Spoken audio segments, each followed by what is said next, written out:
Well, hello and welcome to the Work from Home Show. My name is Marian, and with me today we have Richard and Lady Lou.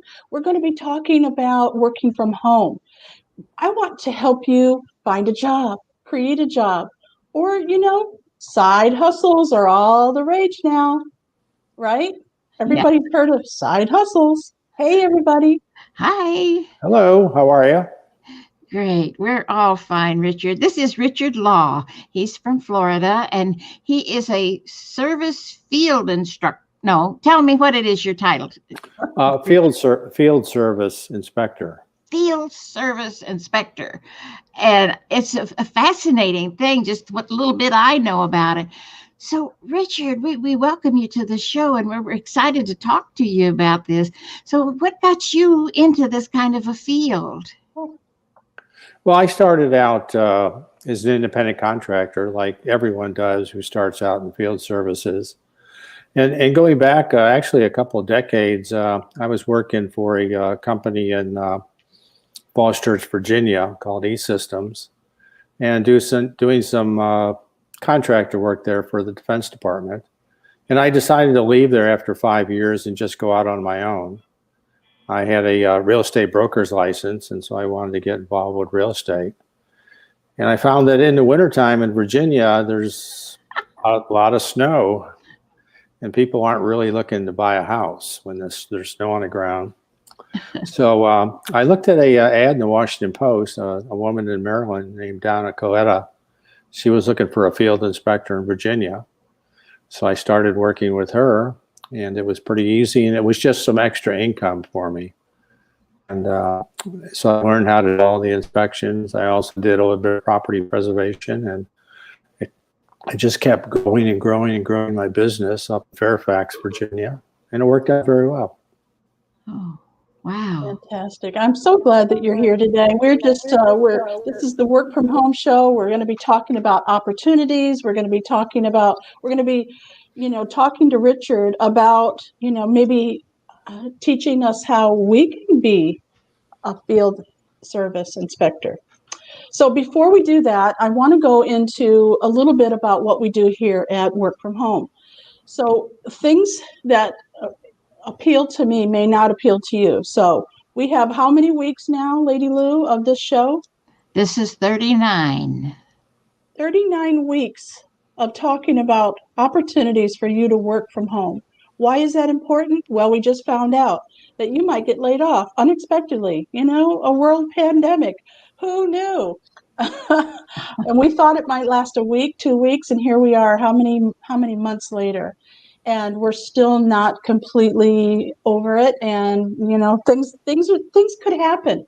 Several things. You could get laid off unexpectedly, or maybe you don't like your job. Maybe, like Richard, you decide you want to just hop off that train and hop on a different train.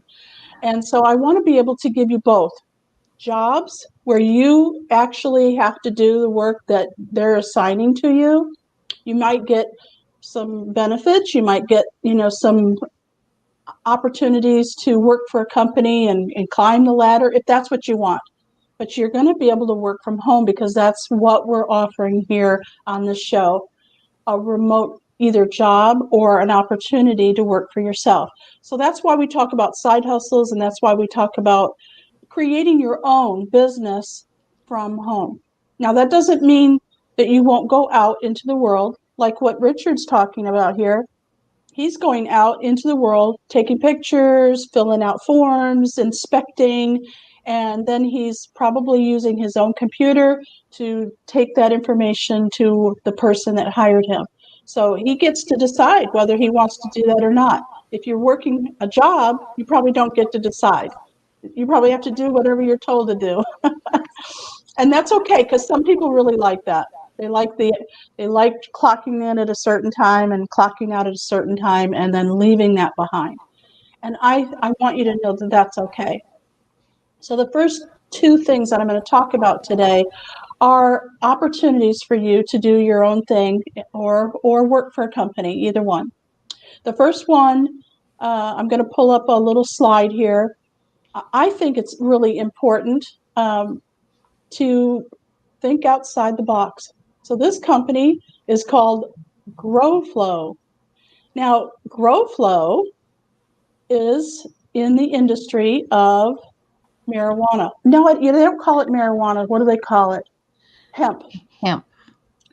There are companies out there that are growing hemp to sell for CBD oil and things like that. And this company has many, many remote work from home jobs, and they have sales data assistants, customer activation specialists. That's a fancy name for someone to onboard a new company or new customer, a data engineer, senior data analyst. They have sales development, sales assistants, product managers, and user researchers. So feel free to reach out to GrowFlow, and all you have to do is the links are down below on YouTube, LinkedIn, Facebook, and all the podcast apps that we're on, the podcast platforms that we're on. So don't worry, you don't have to write anything down. Everything is down below.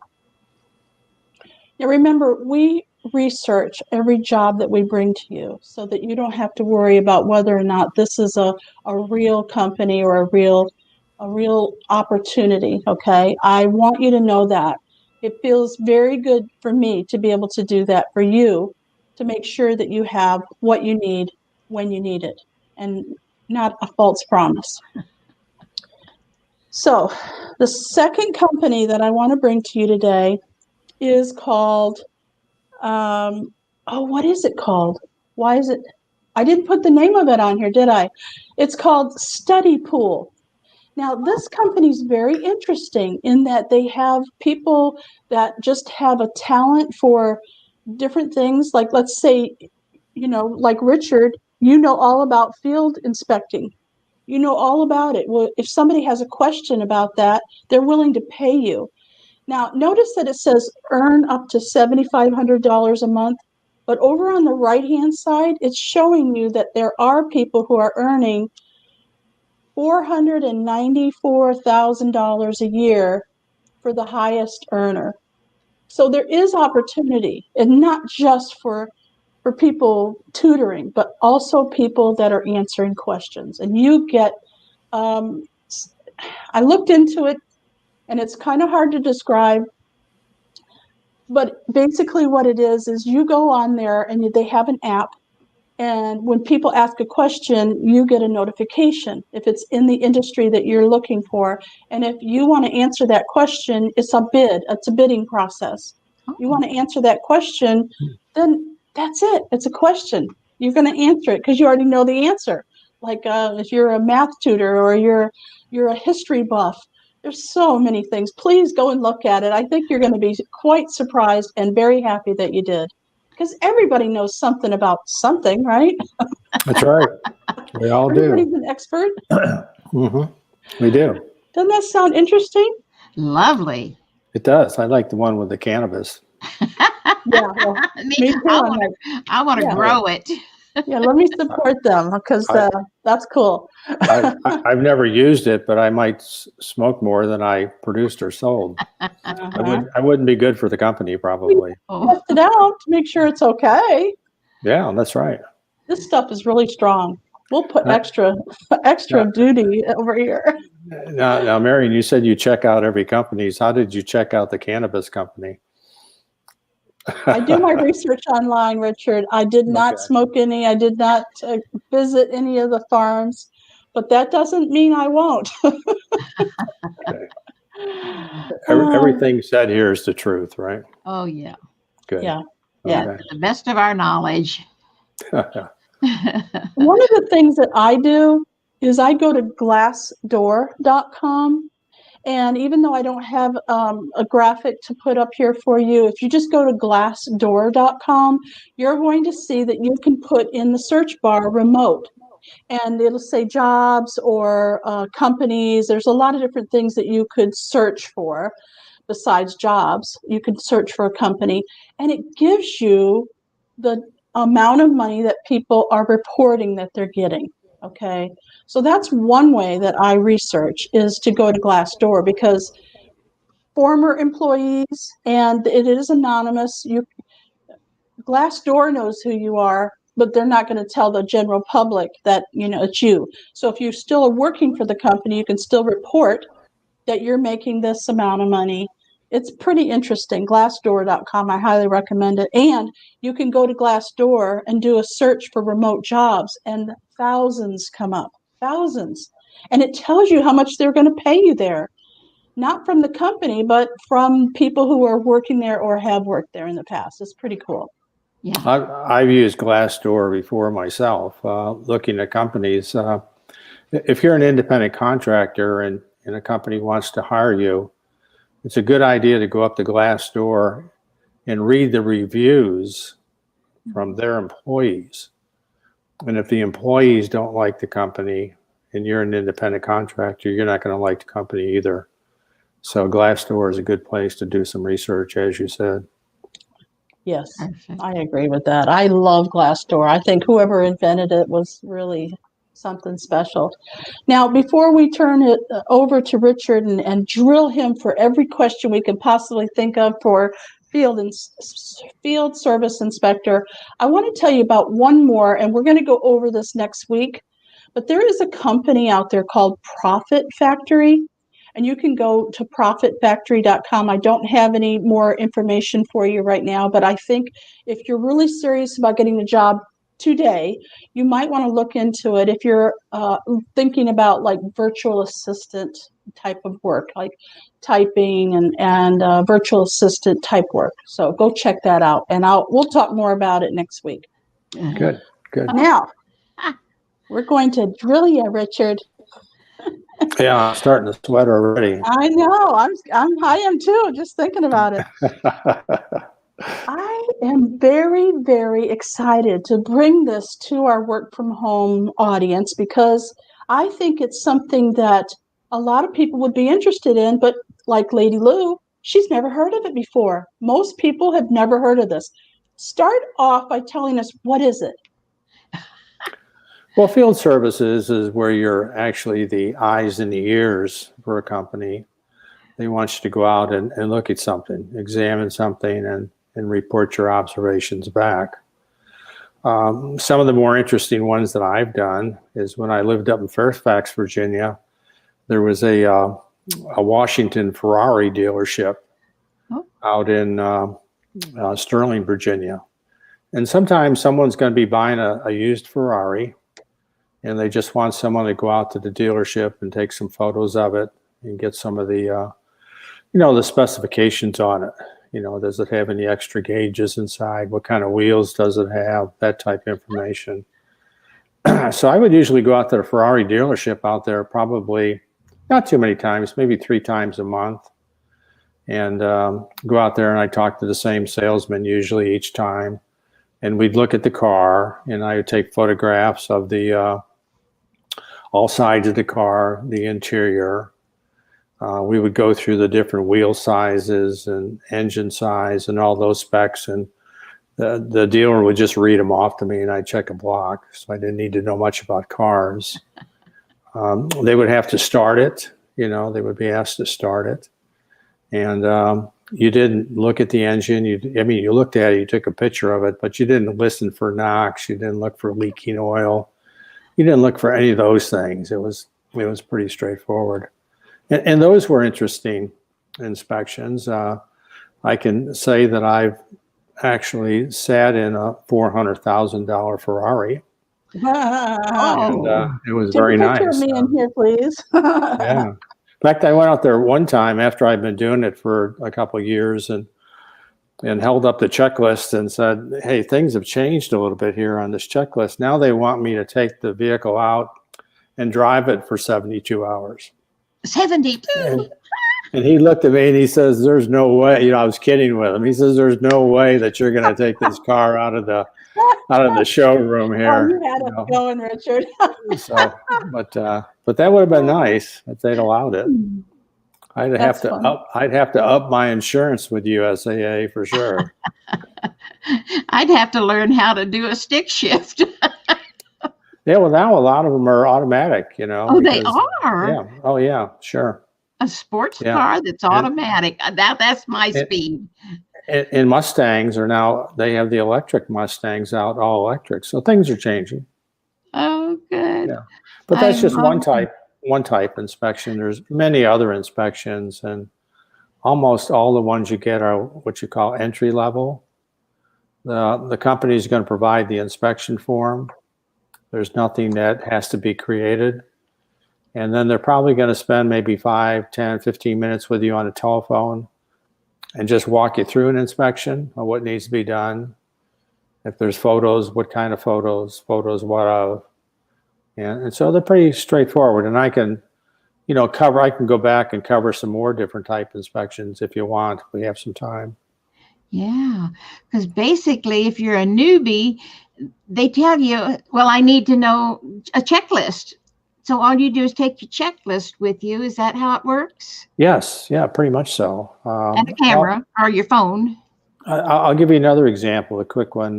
Culpeper, Virginia, they wanted me to do a business verification on a cardiovascular clinic. And the clinic was hiring nurses, okay? And as part of their hiring process, they were doing background checks on the nurses. And so the company that hired me was the company that was going to provide those background checks. And they wanted me to make sure the company was, in fact, the cardiovascular clinic, and that they had a place to lock up this, very sensitive data that they got. And so I went there. I was on the way to town anyways. I took a picture of the sign out front. It said cardiovascular clinic, Blue Ridge, right near the hospital. Took a picture of the address. So that was photo number 2. I'd called before I went and talked to the administrator and asked him to show me the container they were going to lock this background information in. And it was a file cabinet. And then I had him show the key in the file cabinet that he could lock it. And I took a picture of that. The business license was on the wall. I took a picture of that. So that was 4 photos. 4 photos, yeah. And then I walked, I said, do you have an empty examining room? And he said, yes. And we walked down there. And I took a picture of that. It looked like a hospital or a clinic examining room with the long table with the paper on top and the EKG machine. So took a picture of that, and I was done. Okay. And that took about 10 minutes with him, and I paid $35. And I was on my way to town anyways, and so I just stopped by there on the way to town. And that's the inspections are fairly straightforward and easy. A lot of them are just very much common sense. Oh, yeah. So what's a basic pay? You said $35 for 10 minutes. That's pretty good pay. What's the top pay that you've ever gotten for an inspection? Well, here's the thing with inspections is what you do is you have a window. Usually there's probably common 3 to 5 days. So if you get an inspection, you don't necessarily go out and do it tomorrow. Mm-hmm. You wait until you get some more in that same area. And then you take and batch them up so that when you're going out, you're doing 3, 4, 5, 6 inspections in the same area. Mm-hmm. Or maybe you're someone like a notary signing agent who's going out to do a notary signing in the afternoon, and you can do some inspections maybe on the way there, on the way back from that notary signing. Or you're a real estate broker or realtor or appraiser or process server or Lyft driver, whatever. You're kind of out running around. Yeah. And the more things you can do in a small area, the more efficient you are and the more money you make. And the inspections are interesting. You see a lot of different things in life. You sit in a Ferrari, you get a chance to maybe ask for some medical device when you're in that cardiovascular clinic there, maybe have them check your heart while you're there. There you go. So is there a license that you have to get with a state, or how does that work? Well, that's the nice thing about it. In all the states, there is no licensing requirement. Okay. With the companies that we work with, there are no business insurance requirements. Okay. The companies that we work with will require a background check, but they won't require the inspector to pay a fee for that background check. And, and like I say, it's pretty straightforward. Now, you can get more and more advanced training, and I'm talking about something like commercial insurance loss control, where maybe you're looking at commercial cooking equipment and fire sprinkler systems. And in that case, you need to get some advanced training. And that's something you don't do on day one. Maybe that's day 270 where you get some training and get involved with that. But starting out, you're going to do the easy to do things and move to advanced things later on if you want to. Yes. So common sense is the answer. If you got common sense, you can do this. Yes. You have to be a good observer and take note of things. But most people are. Yeah. And enjoy people. I know that's a biggie. Some people don't want to leave the house. They want to work in the house or in a room and not be disturbed by people. But if you're a people person in particular and love to go places, I used to travel when I was in sales. I loved it. So this would be an ideal job for someone with an adventurous heart. It is, and you want to get connected with the right companies, and those companies are pretty much the commercial and the insurance segment. The other segment of the industry is the mortgage segment. Oh. And but we don't get involved with that too much, just because the fees are so low. Mortgage inspectors are out there doing mortgage inspections for $3-4. They'll get a lot of them, and a lot of people do them even full time, but they're only getting $3 or $4. But the startup is they have to pay about $1,500 a year for insurance. They have to pay for their own background checks. The fees are not very good, and I think some of the work is very dangerous because especially during this pandemic, they want you knocking on doors and talking to people that are behind on their mortgage inspections. They want you to go in backyards to take photographs of the back of the house, and that's something you don't want to do even without a pandemic. But so we don't get involved with that part of the industry. We stay away from it. Mortgage inspector, forget it. Mortgage inspections, and like I say, like you do, with the filtering of who you're sponsoring and who you're recommending, we do the same thing. There's about 100 companies that are listed in our National Field Service Directory, and there's probably more than 100 that are not. And the reason some companies are not listed with us is because we don't want to list them. They're just not very good companies. Either they don't pay much, or people have had problems with them in the past. And so our goal is to kind of get people, started with the right companies like you are. Yes, the 4 and 5 star companies. Yeah, to make sure they get a good ride, so to speak. Yeah. Karen has a question here. She says, do the companies give you the documents to use to do your inspection? Yeah, there's an inspection form for just about every inspection out there. So they provide that to you. And like I say, they'll work with you to make sure you understand what's required. Because you're doing the work for them, they want you to do a great job. Sure. You don't want to have to go back. Yeah. And then we provide to the inspectors what we call inspection descriptions. And we describe the most common inspections that are out there and what they're all about and why they're performed and what they pay, the pay range. So that kind of gives you an idea of what to expect. Okay. So Richard, what you're describing to me sounds like a service. Do you charge for this service? Well, the nice thing about it is membership with Sophie is free. There's no charge for either the field reps or the companies. And we have companies that advertise with us, and the inspectors are certainly welcome to email them, chat with them, sign up with them. We do have a National Field Service Directory, a paper directory, which we mail out. And like I say, that lists about 100 of the national and regional companies that service their area. and it's paper, and of course we have costs to print it and everything. Mhm. And we also design a lot of resumes. We design those for both field inspectors, and more recently we've had a lot of the notary signing agents come to us and ask us to design a resume for them. And a lot of the notary signing agents have also gotten involved doing the field inspections. And a lot of the field inspectors have gotten involved doing the notary signings. So kind of the more things you can do in a small area, the better you are. And I remember back in the 2008 recession that the people that seemed to be doing the best had 2, 3, maybe even 4 part-time jobs, which they kind of all fit together to create a full-time job.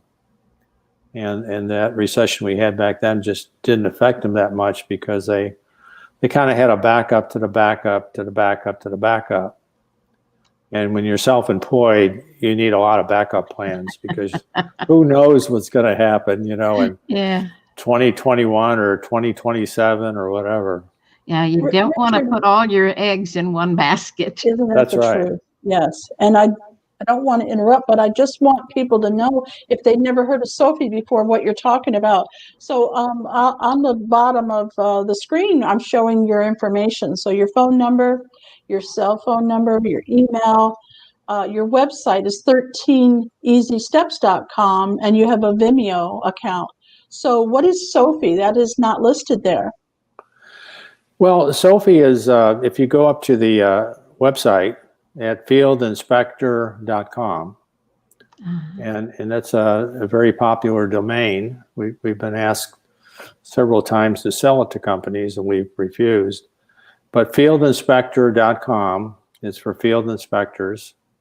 And we have a lot of information up there on how to get started, both some hiring firms, some YouTube videos. We have a YouTube channel that's listed up there.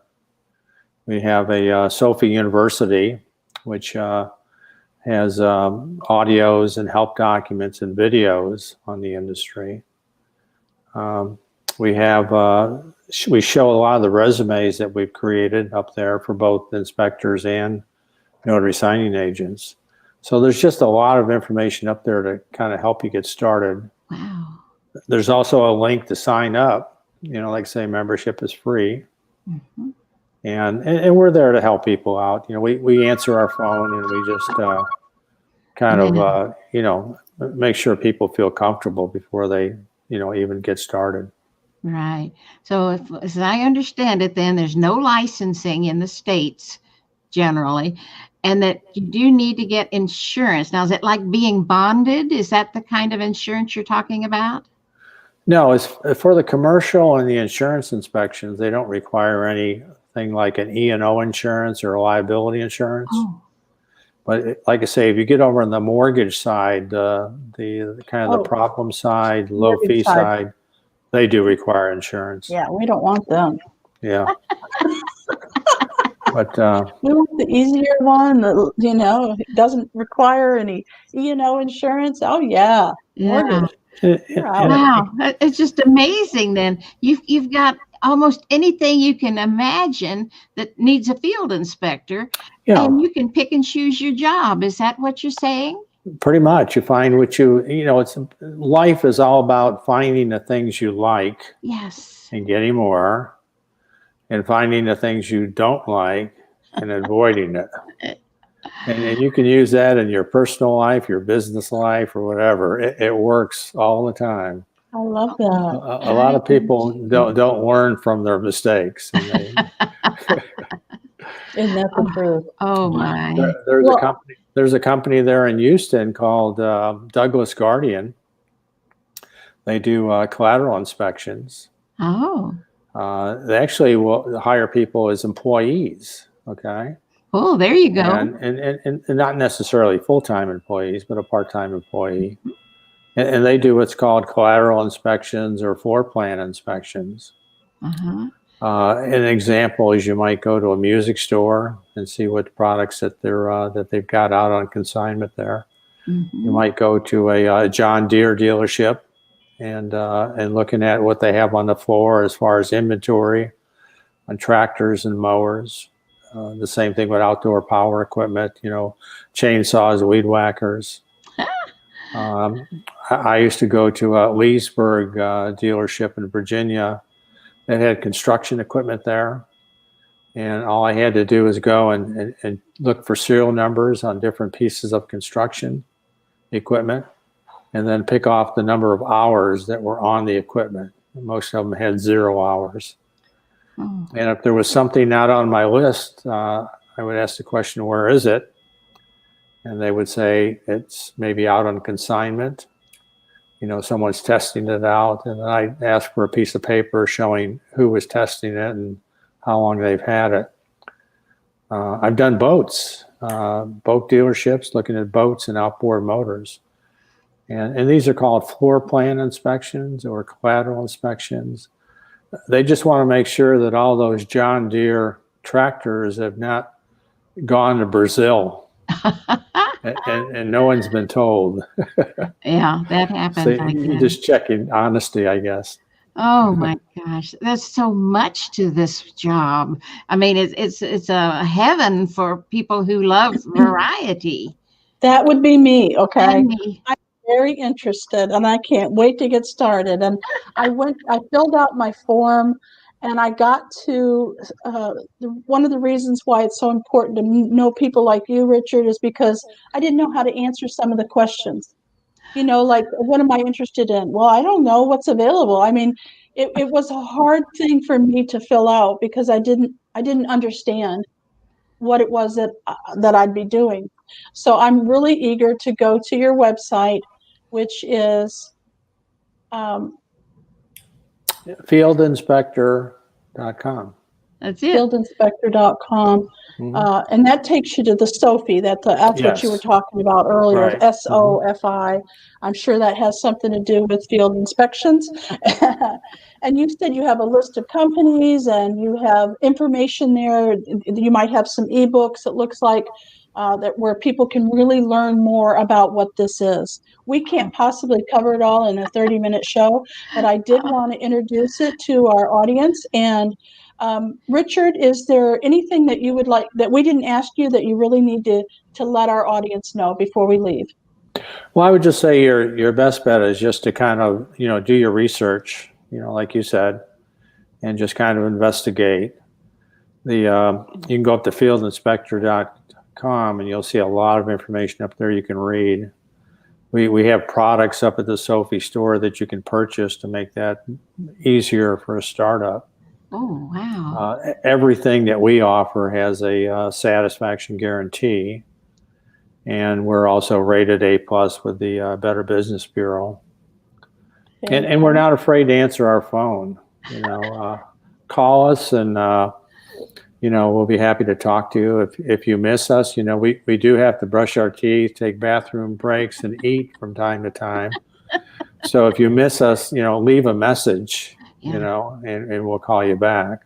Oh. And like I say, it's a nice place to be in. You can do it part-time. You can do it full-time. Oh. It's easier full-time when you're in Houston rather than, say, Brownsville. Brownsville, it's less people, less traffic. Yes. So wherever you have a lot of people, a lot of traffic, that's where the inspections are. That's where you want to be. Yeah. Wow. Well, this has been just fantastic. And we've, of course, gone overtime, but we knew we would because this is such a fascinating topic. So, Richard, would you like to come back again in the new year?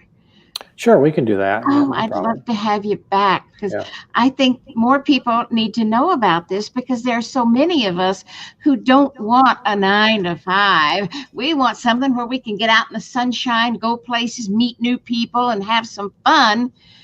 And this would just be the perfect type of thing for us. I mean, I'm too old now, but I would have loved to have done this when I was younger. Yeah, but you get a lot of people doing it. You get pastors doing it, realtors, appraisers, process servers, Uber drivers, people doing that in addition to something else.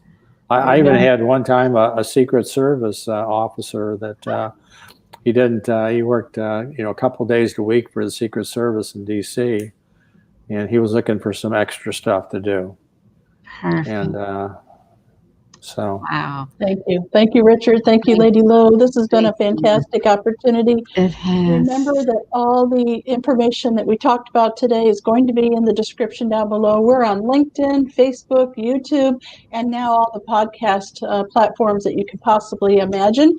And so we're looking forward to even more. We've got some great and fantastic things coming up in 2021. So stay tuned. Thank all right. you. Thank you, Lady Lowe. Bye, Richard. Thank you, Marian. Thank you, Richard. We appreciate you very much. And thank you, ladies.